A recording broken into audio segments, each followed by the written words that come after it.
ជំរាបសួរសួស្តីពុកម៉ែបងប្អូនខ្ញុំខានផុសវីដេអូជាច្រើនថ្ងៃច្រើនខែហើយបងប្អូនអើយដោយសារតែការងារខ្ញុំរវល់ពេកមិនសូវមានពេលមកមើលថែដូងទេបងប្អូនមិនបានមើលដោយដិតដល់ហើយក្រោយពីទឹកចំនួនឆ្នាំនេះគឺជួនលិចចុងក្រោយគឺបបធ្ងន់ធ្ងរមែនទែនហើយនេះគឺទិដ្ឋភាពដែលថ្ងៃនេះគឺជាថ្ងៃទី20ថ្ងៃទី30ខែ1ឆ្នាំ2026ហើយបងប្អូនចូលឆ្នាំថ្មីហើយដូងរបស់ខ្ញុំគឺអាយុកាលរបស់វាគឺចំនួន3ឆ្នាំ8ខែហើយបងប្អូនដោយសារតែរូបភាពដូងរបស់ខ្ញុំ3ឆ្នាំ8ខែនេះគឺមិនទទួលផលអ្វីដល់ល្អប្រសើរនោះទេដោយសារតែខ្ញុំខ្វះការមើលថែយ៉ាងចិត្ត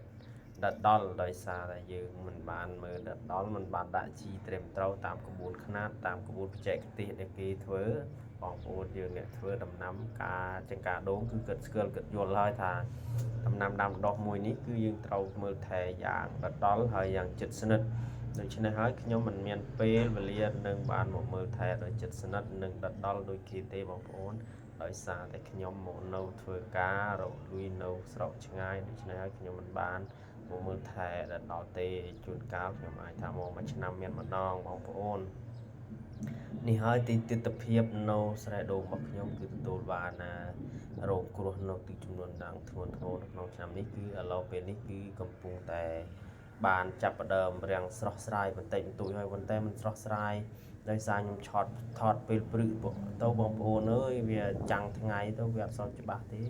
ជាពលឺថ្ងៃនោះបងប្អូនចំថ្ងៃពេញបងប្អូនដល់ចេះហើយគឺវីដេអូរបស់ខ្ញុំគឺមើលអត់សូវច្បាស់ទេបងប្អូនអើយរាំងព្រាលរាំងបែកផ្សែងស្ទុំបន្តិចព្រោះខែនេះគឺជារដូវខែរងាបងប្អូន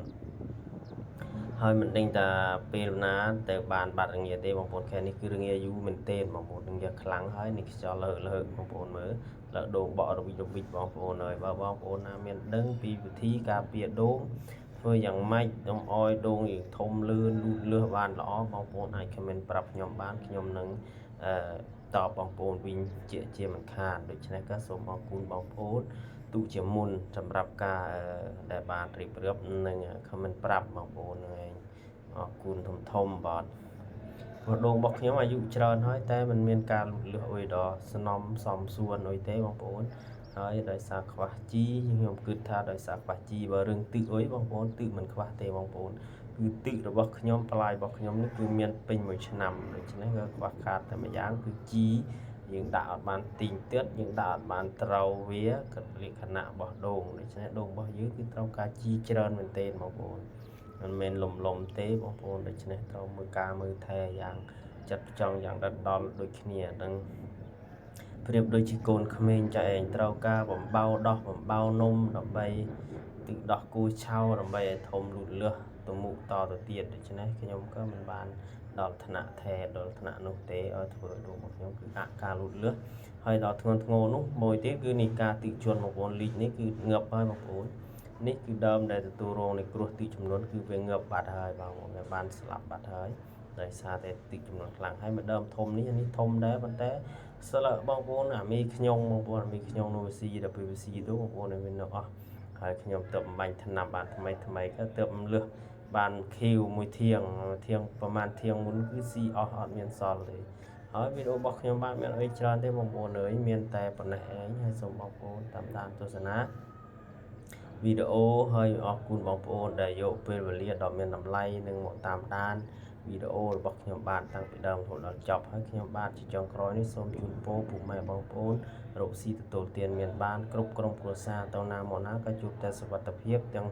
ផ្លូវគោកទាំងផ្លូវទឹកបងប្អូនទាំងផ្លូវអាកាសគឺជួបតែសុវត្ថិភាពទាំងអស់គ្នាបាទហើយសូមកុំភ្លេចចូលចុចមីដៃ Subscribe ម្នាក់មួយនិងចុចតាមដានម្នាក់មួយដើម្បីទទួលបានវីដេអូថ្មីជាបន្តបន្ទាប់ខ្ញុំនឹងធ្វើជូនបងប្អូនជាបន្តបន្ទាប់បាទអរគុណជម្រាបលាបាទនេះបងប្អូនមុននឹងជម្រាបលានេះបងប្អូនខ្ញុំបង្ហាញម្ដងទៀតបងប្អូនគឺថាទឹកលិចបងប្អូននេះងឹបអស់ពីដើមហើយមិនជូរកណ្ដាលរបស់ខ្ញុំគឺទទួលការងឹបអស់ពីដើមហើយបងប្អូននឹងឯងមានអីច្រើនទេបងប្អូនអរគុណជម្រាបលាបាយ